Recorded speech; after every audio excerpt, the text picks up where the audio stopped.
한마디로 딱 이야기하면 뭐라고 이야기를 할 수 있을까요? 네, 딱 이렇게 이야기할 수 있을 것 같습니다. 복음의 증인된 삶이라고 이야기를 할 수 있을 것 같습니다. 주님이 우리 가운데 찾아와 주셔서 내가 죄인이라는 사실과 이 죄인을 위해 하나님의 아들이신 그 예수가 죽어주시고 부활하셨다는 그 사실이 그냥 믿어졌죠. 이게 믿어지니까 자연히 이 마음 가운데 어떤 마음들이 막 생겨날까요? 예수를 향한 사랑이 막 펄펄 들끓게 되겠죠. 그리고 우리는 그 들끓는 마음으로 말미암아 이렇게 참 많이 기도했습니다. 주님, 주님의 뜻대로 살겠습니다. 나를 사용해 주시옵소서. 우리가 이렇게 주님의 뜻을 구하였는데 그렇다면 주님의 뜻은 무엇이었을까요? 주님께서는 마태복음 28장 19절에서 20절, 사도행전 1장 8절 말씀을 통해서 주님의 뜻이 무엇인지를, 우리가 이 땅에서 어떤 삶을 살아야 하는지를 정확히 명시해 주시고 하늘로 승천하셨습니다. 일단 너무나 잘 아는 말씀이지만 같이 한번 마태복음 28장 19절부터 20절 말씀과 사도행전 1장 8절 말씀을 같이 한번 읽어보도록 하겠습니다. 함께 읽습니다. 그러므로 너희는 가서 모든 민족을 제자로 삼아 아버지와 아들과 성령의 이름으로 침례를 베풀고 내가 너희에게 분부한 모든 것을 가르쳐 지키게 하라. 볼지어다 내가 세상 끝날까지 너희와 항상 함께 있으리라 하시니라. 네, 사도행전 1장 8절 말씀 함께 있습니다. 시작. 오직 성령이 너희에게 임하시면 너희가 권능을 받고 예루살렘과 온 유대와 사마리아와 땅끝까지 이르러 내 증인이 되리라 하시니라. 아멘.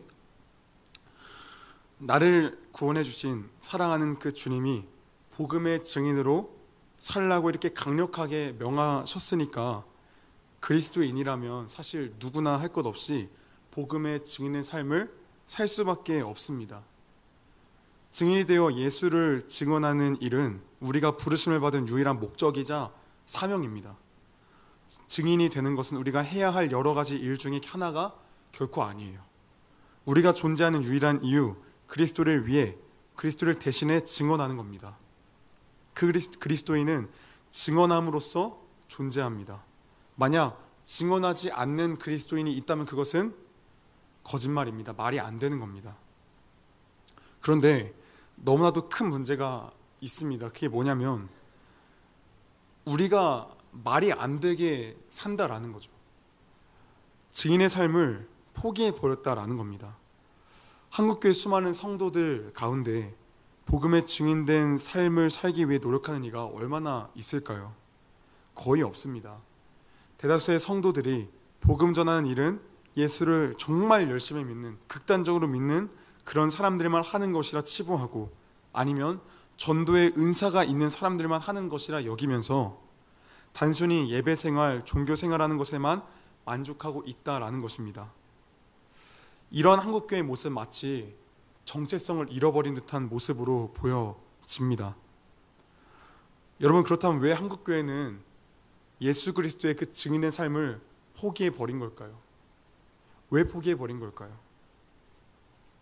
오늘의 말씀을 보기 앞서서 이 바울에 대한 간략한 이야기를 나누자면, 바울이 예루살렘의 복음을 증거하기 위해서 향했습니다. 그런데 바울이 예루살렘에서 들어가서 그리고 그들을 데리고 그 정결례식을 이제 유대인을 위해서 하고 있는데, 아시아에서 온 유대인들이 바울을 보고 갑자기 거짓 소문을 내기 시작합니다.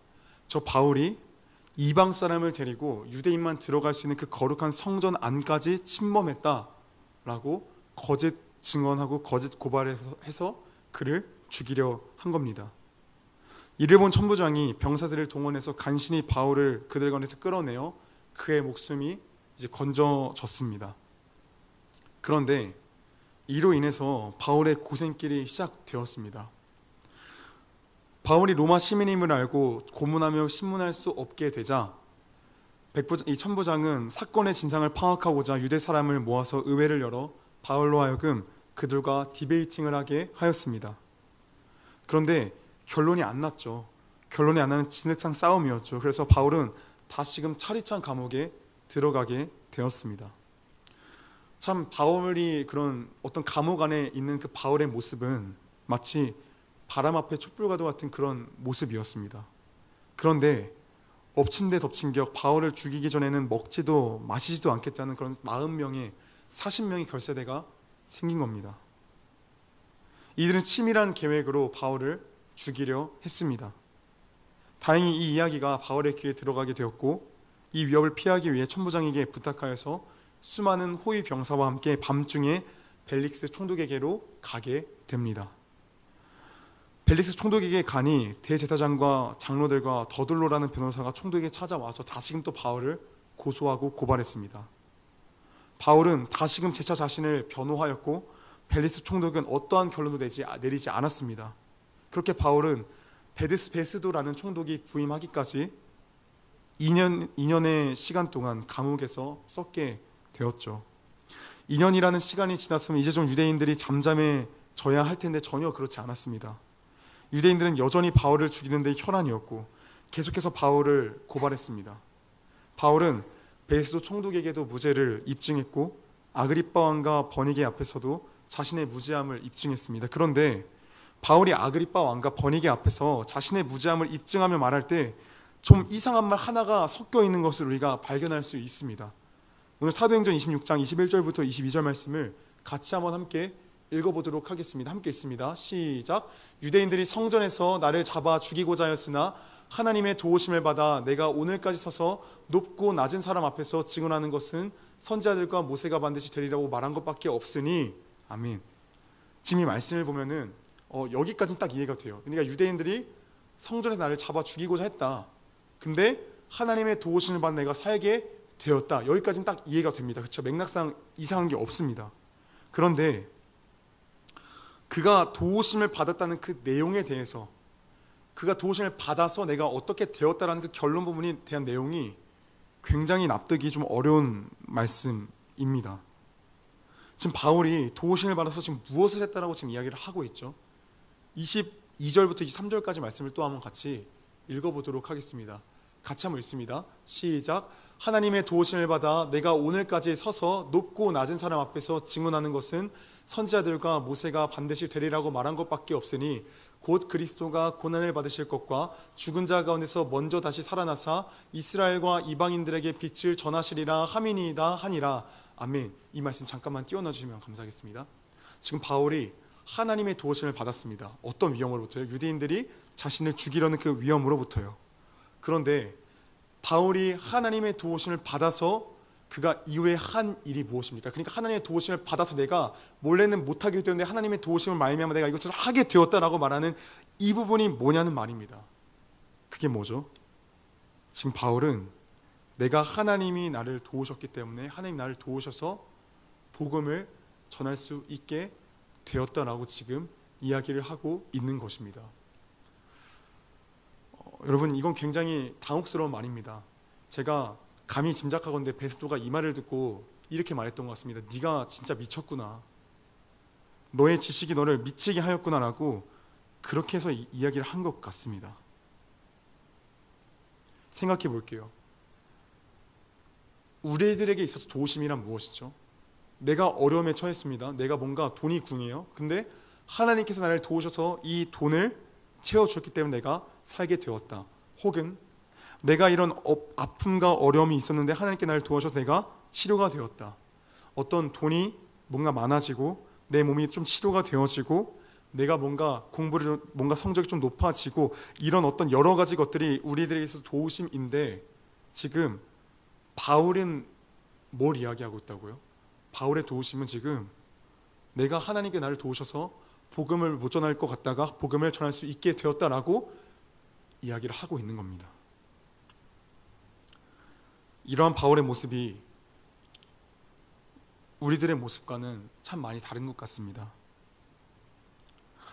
여러분, 어떻게 이런 차이가 날 수 있게 된 걸까요?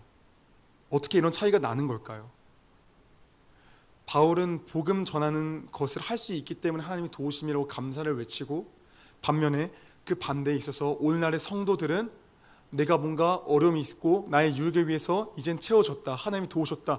여기에 만족하는 이런 처지에 있는데 왜 바울의 모습과 오늘날의 성도들의 모습이 이렇게 극명하게 대조가 나타나게 되어지는 걸까요? 바울이기 때문에 지금 이렇게 된 걸까요? 바울이 뭔가 대단한 인물이고 바울이 뭔가 특출난 인물이었기 때문에 지금 이런 차이가 나는 걸까요? 그건 아니죠. 아까도 제가 서두에서 말씀드렸지만 사실 그리스도인에게 있어서 출발점은 동일합니다. 출발점이 뭐죠? 복음 전하는 거예요. 복음을 증거하는 건 너나 나나 예수 만나면 다 똑같이 하는 행동입니다. 저도 예수님 처음 만났을 때 정말 그 뜨거운 마음을 가지고 예수를 전했습니다.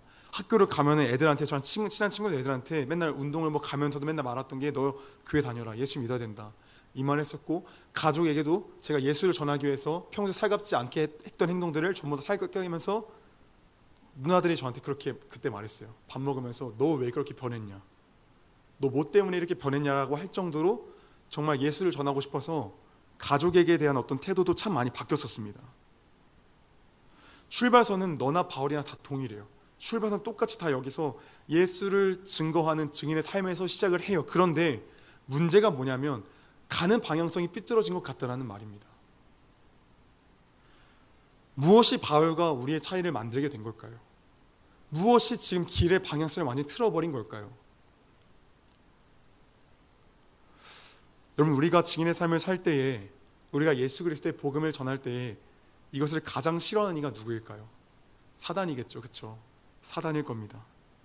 사단은 복음이 증거되는 것을 굉장히 싫어합니다. 그래서 복음이 증거되려 할 때마다 복음을 증거할 수 없도록 온갖 회방을 놓고 온갖 악한 짓을 다 행합니다. 그런데 오늘 본문에서 바울이 이렇게 이야기를 합니다.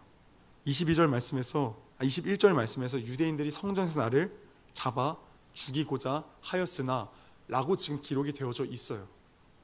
근데 이렇게 기록이 되어져 있는데 지금 사실은 이 사도행전 21장 27절부터 29절 말씀을 보면은 바울이 이야기하는 그 동기가 좀 달라요. 지금 한번 저기 빨간색 글씨를 한번 읽어보도록 하겠습니다.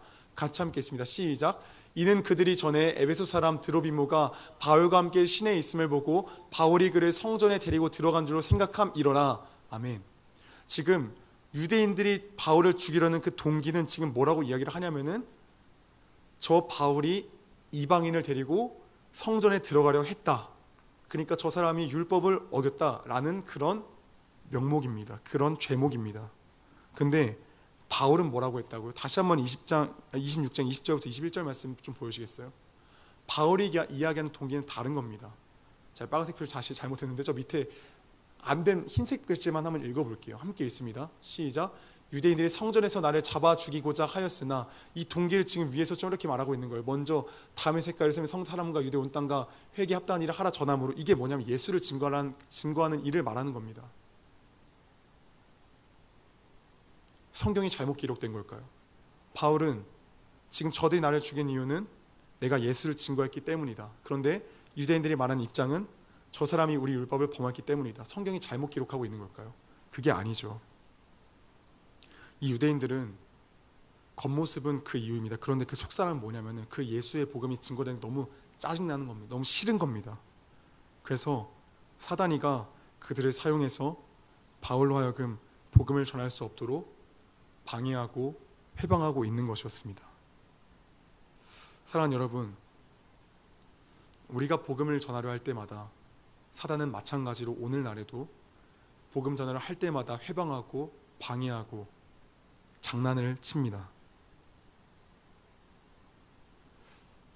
사단이 장난칠 때에 참 우리 앞에 있는 그런 놓여지는 일들은 참 참담합니다. 솔직히 말해서 앞이 잘 안 보입니다. 절망에 빠집니다. 우리 각 사람 가운데도 복음을 증거를 할 때마다 저마다 유대인들이 우리를 공격한다라는 말입니다.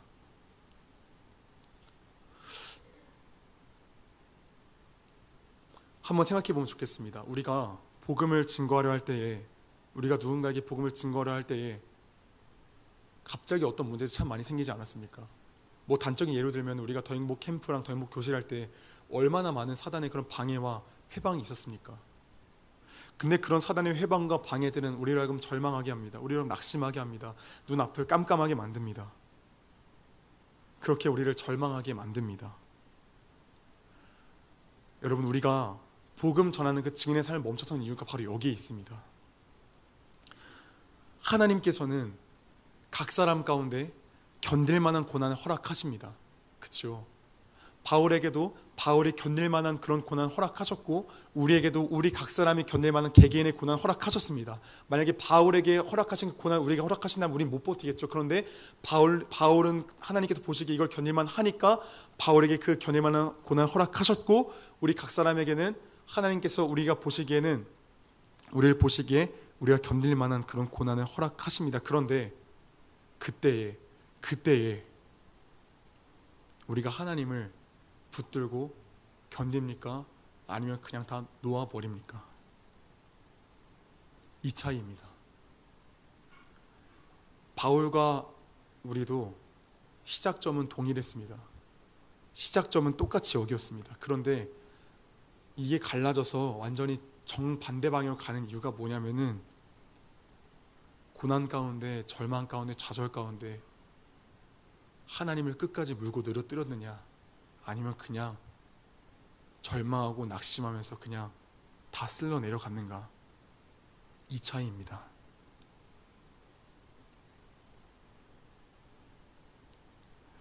사랑하는 여러분, 우리가 얼마나 많이 그동안 놓아버렸습니까? 우리 각 사람 가운데에 복음을 증거해야 되는 그런 영역들이 있습니다. 가정, 직장, 아니면 친구들, 여러 그런 카테고리가 있을 겁니다. 그런데 그들 가운데 처음에는 복음을 뜨거운 마음으로 전했을 겁니다. 그런데 언제부터 그것이 잦아들었겠죠? 그것이 뭐였을까요? 도저히 이 상황이 나아지지 않을 것 같다는 그런 절망을 보여지니까 그냥 놔버린 겁니다. 하나님의 약속의 말씀을 그냥 포기해버린 겁니다. 제가 고등학교 3학년 때 예수님을 정말 뜨겁게 경험하고 만나고, 제가 가족들에게 정말 열심히 복음을 전했습니다. 정말 열심히 가족 간에 정말 안 하던 짓 정말 많이 했습니다. 그래서 아까도 말씀드렸지만 누나들이 너 왜 그렇게 변했냐 할 정도로 진짜 많이 변했습니다. 그런데 제 눈앞에 현실이 어떻게 펼쳐졌냐면 안 변하는 거예요. 제가 이렇게 열심히 하면, 제가 이렇게 하면은 가족이 순식간에 딱 변해서 다 같이 교회 나올 줄 알았어요. 근데 안 되는 거예요. 여전히 제자리 걸음인 거예요. 여전히 아빠는 여전히 똑같이 동일하고, 여전히 누나들 똑같이 동일하고, 그러니까 안 변할 것 같으니까 낙심되고 절망되는 거예요. 그래서 그때부터 제가 작년까지 그냥 가족에 대한 구원의 어떤 그런 복음의 열정을 그냥 놔버렸습니다. 진짜 생각도 안 하고 살았습니다.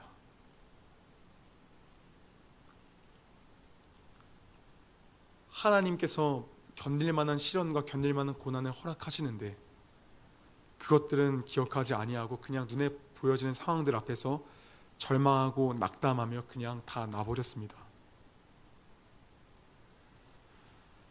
여러분, 우리가 기억해야 되는 게 있습니다. 그리스도인이 복음 증거의 삶을 딱 놓는 순간 뭐가 시작되냐면 세상을 향한 탐닉이 바로 시작됩니다. 왜일까요?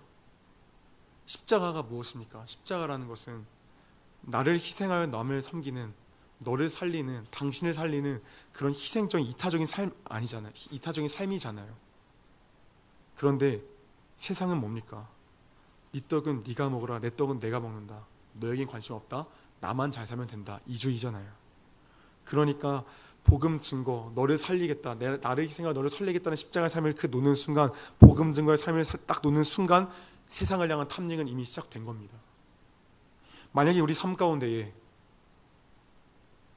복음을 살아내고자, 복음을 증거하고자 하는 어떤 그런 열심과 어떤 그런 애타는 마음들과 그런 어떤 것들이 없다라면은 죄송하지만 우리 마음 가운데 이미 세상이 참 많이 들어왔다라는 것입니다.